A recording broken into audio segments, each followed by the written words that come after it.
ধারণা করে কথা বলা নিষেধ ইসলামে। ওয়া ইন্না যান্না লা ইউগনি মিনাল হাক্কি শাইআ, আল্লাহ বলেন ধারণা কখনো সত্যের বিকল্প হতে পারে না। আপনাকে সত্যটা জেনে বলতে হবে। আমরা এরকম সমাজে অনেক করি, অনেক।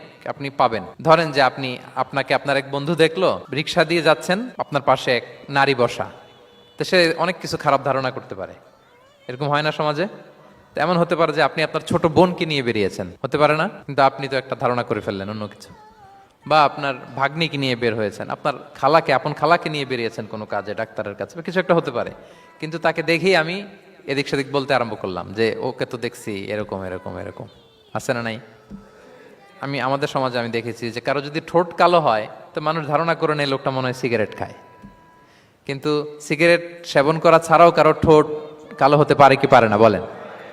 এই যে এগুলো সমাজে প্রচলিত। বিয়ে করার পর পর ইমিডিয়েট যদি কেউ একটা গাড়ি কিনে বা হুন্ডা কিনে, এটা কি বলে বলেন তো? এই বোধহয় শ্বশুর বাড়ি থেকে যৌতুক নিয়ে আসছে। দেখছেন, এরকম ভুরি ভুরি আপনি সমাজে পাবেন। আন্দাজে, ধারণার উপরে আমরা অনেক কথা বলে ফেলি, কিন্তু নিশ্চিত না হয়ে আপনি কোনো কমেন্টসে যেতে পারবেন না, এটা একেবারে নিষেধ।